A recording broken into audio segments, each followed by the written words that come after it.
discussing the eye and how we get visual information transduced so that the brain can understand it. We've already gone through the properties of light, so the stimulus itself, electromagnetic energy, the introduction to the eye and the mechanics of the eye, and now we're back at the photoreceptors, so our sensory receptors.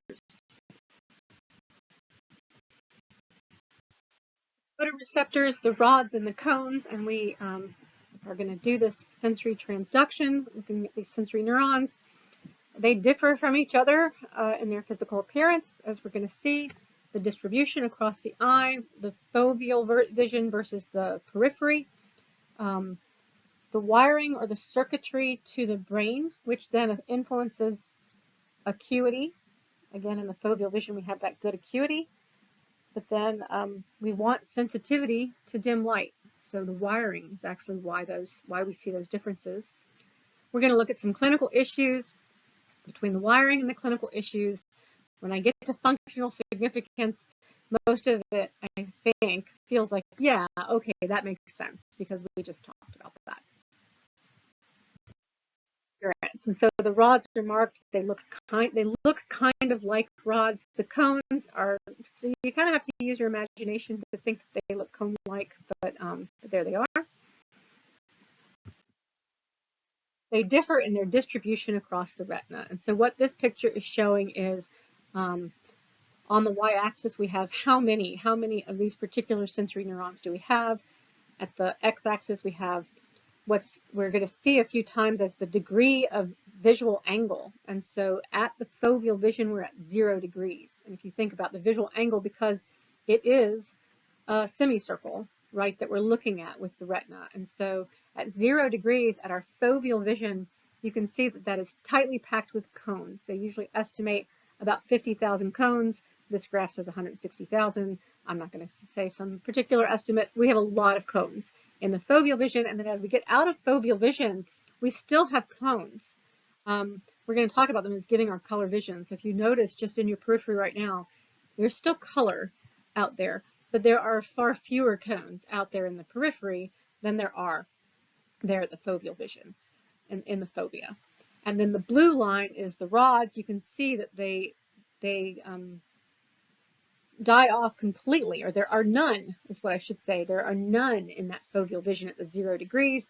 As soon as we get out of that foveal region, we see a large increase in the number of rods, and then a slow decrease as we get farther and farther out into the periphery. And we'll talk about what that means for our night vision, since sensitivity to dim light, the rods are letting us see in the evening. And you'll notice that you don't put your focus, your eyes don't land right on a star. You want to go to the left or the right just a little bit to see that star. The other thing that this graph and this picture show is the blind spot that occurs because if you look at the eyeball on the left, our optic nerve is leaving the eye. These blood vessels are coming into the eye, and so there's going to be this point where there are no photoreceptors there at that point on the retina. And so the graph is showing there is just this none, right? There's no photoreceptors at all, and we do have what's called a blind spot in our vision. I will highly recommend that you print out one of the 2 pages that I show you. I do usually do this example in class, and it's helpful to see, quote, see your blind spot. So if you print this out as a full page, this particular page, close your left eye and then look at the X with your right eye. You're going to move that in and out and in and out, and the mouse is going to disappear.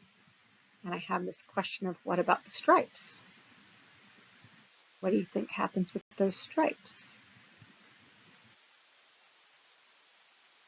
On to the next one. You can do this with the other eye.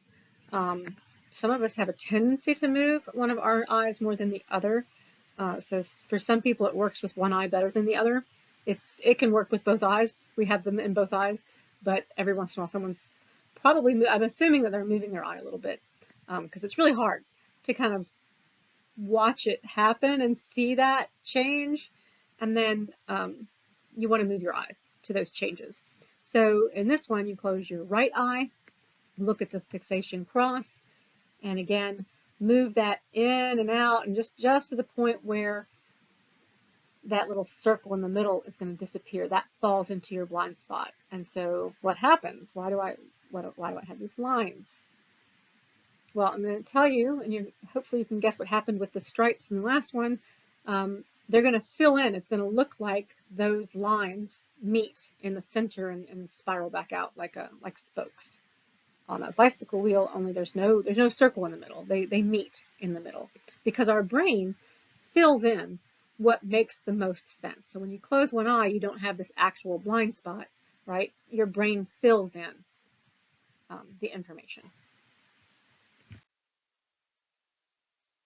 So that's the appearance and the distribution. Get to the wiring. In the wiring, we have photoreceptors doing the transduction. 126 million per eye. They're going to communicate through bipolar cells. We're going to see some convergence through to the bipolar cells, and then from the bipolar cells to the retinal ganglion cells.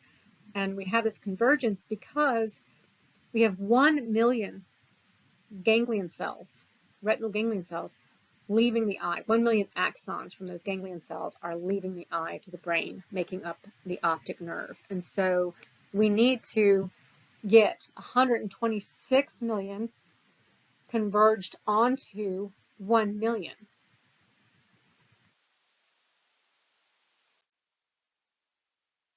Here's a simplistic picture of the circuitry, because we're not going to look at anything like 120 million or even 120. We're going to look at 4 photoreceptors and 2 ganglion cells. Those photoreceptors communicating out through bipolar cells to the retinal ganglion cells. And the publishers had this marked incorrectly, so I've crossed out amacrine cells. The horizontal cells doing that perpendicular communication between the photoreceptors, and then the amacrine cells doing that perpendicular communication between the bipolar cells and the ganglion cells.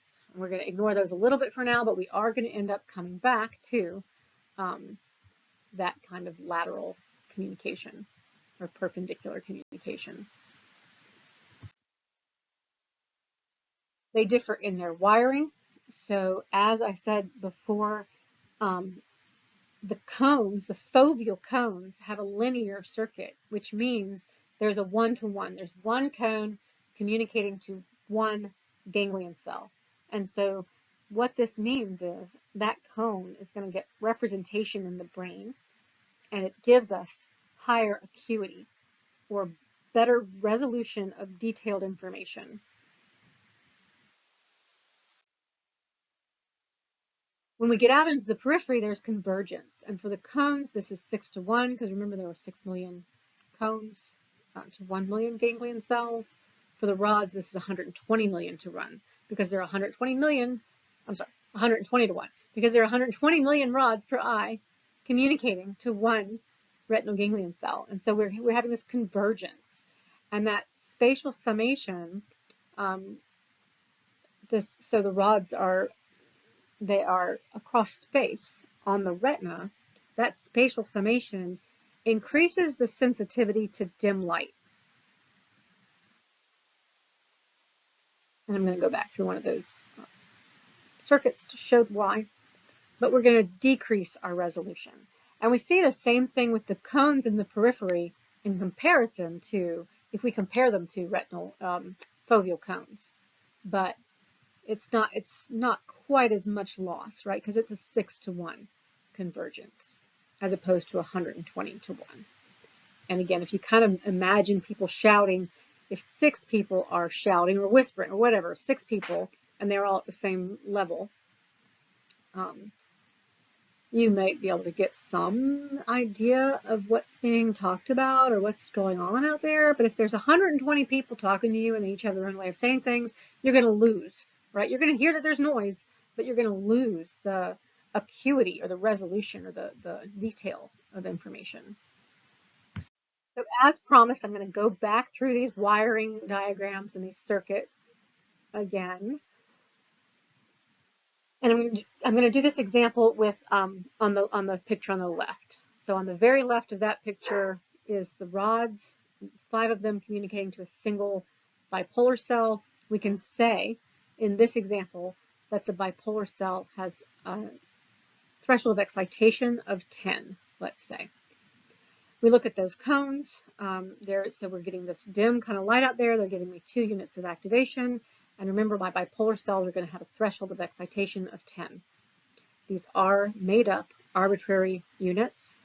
And as I continue, I'm going to keep talking about what's the threshold of excitation for firing, but it's actually when we're sending on these quote units of activity from the rods and cones, they're actually hyperpolarizing and we're inhibiting an inhibitor. But we're going to completely ignore all of that for this class. If you take a lot of extra or other anatomy classes or physiology classes, you'll see that I talk about this a little bit backwards to keep it a little more simplistic for people who are just trying to learn sensation and perception. So what we see is if I'm in a dim light and it's 2 units of activation out there, then I'm getting at the rods, it's hitting all 5 of those rods, I get 2, 4, 6, 8, 10, and that bipolar cell fires, right? It's saying there's light out there. I'm in this dim light, my bipolar cells need 10 units of activation to fire. The first one gets 2, doesn't fire, second one 2, doesn't fire, third one 2, doesn't fire, fourth one 2, doesn't fire, fifth one 2, doesn't fire. Okay, if I increase that amount of light, we'll just pretend I'm increasing the amount of light to 10 units of activation. On the left with the rods, now I'm getting 10, 20, 30, 40, 50 units of activation. So my bipolar cell, it's going to fire, and it's going to fire faster, right, to tell me there's brighter light out there. If I now have got all those lights up out to 10, they're brighter. The first cone gets 10 units of activation. That bipolar cell gets 10 units. It fires. The second one gets 10 units. It fires. The third one gets 10 units. It fires, and so forth. And so what this means, if we do this comparison, and now I'm just going to do the, I'm up at 10 units of activation. I'm moving over to the picture on the right. 10 units of activation, only 2 lights are on, and they're hitting 4 and 5. Rods 4 and 5, the bipolar cell is getting 10, 20 units of activation. It's going to fire a bit faster than if it was out there at 2, right? What we saw at the very, very beginning, but it doesn't know where those lights are. I can move those lights so that I'm hitting 3 and 5. That same bipolar cell is going to fire in the same exact way as if I'm hitting 4 and 5, right? It doesn't know where those lights are. With the cones, if I have 10 units of activation, I have these bright lights out there and they're hitting cones 4 and 5.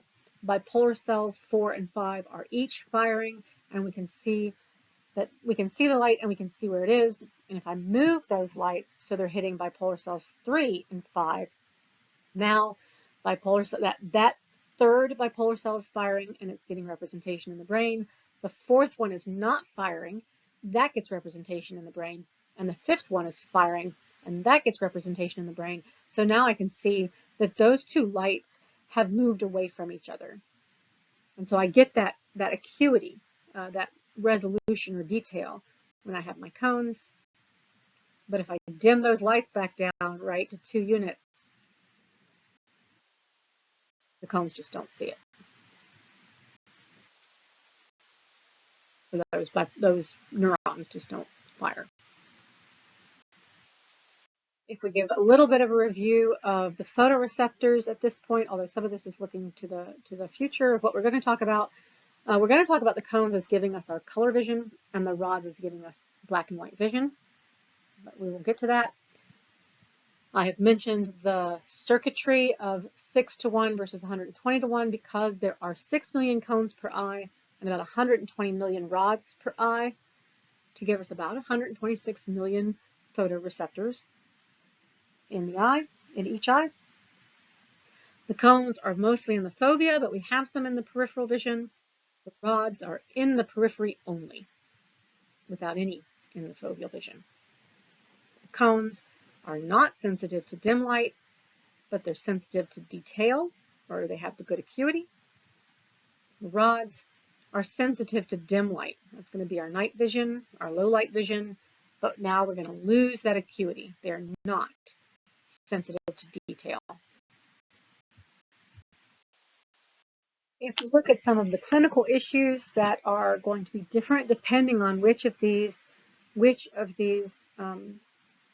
photoreceptors we are losing, I'll start with macular degeneration. Macular degeneration is, so when I talk about the fovea and foveal vision, the macula includes that plus a little bit of the surrounding area.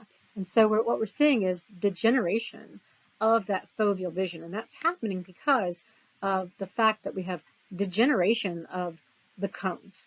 And this is something that can happen due to aging, and especially as people are living longer.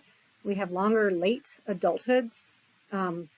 We are more and more likely to see this, but this is something that once it starts, they'll usually prescribe to you Ocuvite or some kind of vitamin. I guess it's not really a prescription, but they recommend it and tell you to go take Ocuvite or something of that nature.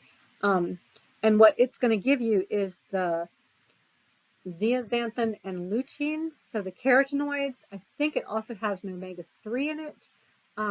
But the best way really and that's going to slow this macular degeneration. If you're already noticing it, that loss is lost. And so the best way to handle this is to really start getting those vitamins and minerals in your whole food diet, in your diet of your foods, actual foods that we know, first of all, cross the blood-brain barrier, and second of all, give you the right amounts and right kinds of vitamins and minerals, as there can be different kinds of things like vitamin E. And so lutein and zeaxanthin are particularly abundant in those dark green leafy vegetables like collards and spinach, and I think broccoli's in there.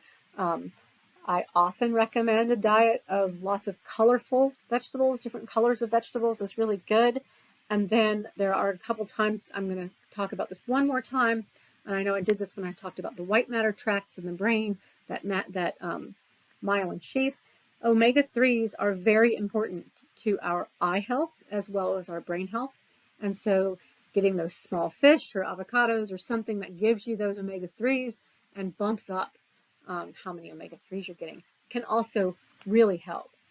But so what you're seeing in the picture is I've lost my crisp color vision, right? Because the cones are what is degenerating. And you'll also notice there's kind of this blurry-ish spot in the center or at that one person. So that's where I'm looking, right? This is my foveal vision, is where I'm looking, and that information is gone. And so I'm missing the detailed, acute information that I would normally get from the fovea, and the brain's going to kind of fill in what it thinks belongs there, but it's going to be a bit blurry because it's not going to be what your foveal vision had been giving you, and that's what's gone.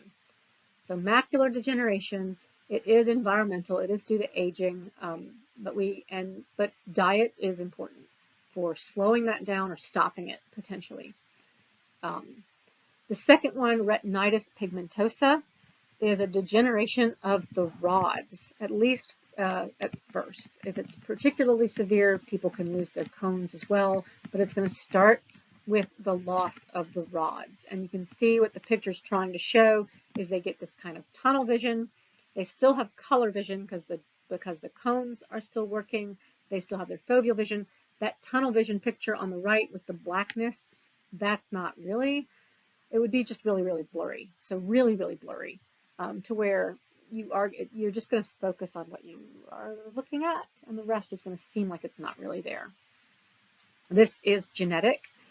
And as far as I know, there is no way to slow it down or stop it. And depending on specifics of the genetics, it can start early and be very severe, or it can start later in life and be not as severe. I will tell a story on one of my students one time where she kind of told a story on herself of her son not picking up all his toys or eating all his food. and she would get mad at him and tell him, like, look, point to more toys that were on the floor and see, there's still more. And he'd pick up just those. And she goes, no, you're still missing toys. So she brought him into the eye doctor because he kept saying, I'm not seeing them. I don't see what you're talking about until you point to them. And I look up there and I see it. And so he went to the eye doctor, and the eye doctor told her he has this kind of tunnel vision. And she said, no, he's playing you, doc. He's just lazy. He doesn't want to pick up his stuff. He doesn't want to eat his vegetables. He doesn't want to eat all his food. And the doctor said, no, it's called retinitis pigmentosa. It is genetic. If it doesn't run in your family and you don't know what it is, it probably runs in the father's family. And she said, yeah, so I don't know the father anymore, and I didn't realize this was a thing. And once he used the terminology, though, it really helped her to see that my son has this tunnel vision.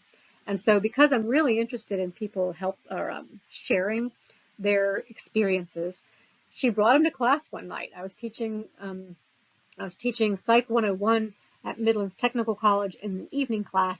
She brought him to class. It must have been time when there was enough daylight out that we started in the daylight. It started getting darker, and I could see he went walking around the campus, and I could see her start to get very nervous and look out the window. And I said, you need to go find him, don't you? And she said, yeah. I said, yeah, because he doesn't have his rods, right, and they're giving us that sensitivity to dim light, he really had no night vision. So he was a teenager. He still lived at home. This was really quite early and probably going to be one of those severe cases as it started so early. But he was never going to drive, right? Because if you can't get somewhere at night, you're stuck. So then he came back and kind of told us his experience a little bit, but it was more it was interesting. And another clinical issue that's back there at the retina of the eye is a detached retina. So this is environmental.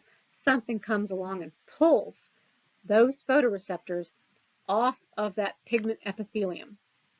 And actually, just so I say it, when I talked about diet before, the pigment epithelium, that's actually what you're keeping healthy, right? Because it's allowing for those rods and cones to regenerate. But if I get pulled off completely from that pigment epithelium, I cannot regenerate again. And so I get used once and I'm done. So I just lose vision in that part of the visual field, that corresponding part of the visual field where I have the damage. But now, so they do have a laser surgery now, or a retinal surgery now, where they can reattach that retina to the pigment epithelium if it is caught quickly enough.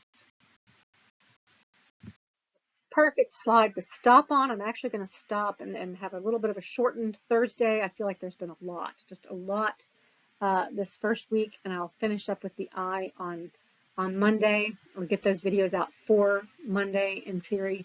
You guys can watch these whenever you get a chance, but it's going to be easier for you if you are doing this piecemeal. This is a great slide to stop on, though, to think about. So stop again, pause, see if you have any questions about where we are right now. Remember that right now, when we're looking at this slide, light is coming in from your right. As you're looking at it, it's going through all those optics, aqueous humor, vitreous humor, through these neurons, the ganglion cells and so forth, through to the back of the photoreceptors to where it says back of the eye. That back of the eye is really pointing to what would be the pigment epithelium, and those photoreceptors kind of connected there to that pigment epithelium so that they can regenerate.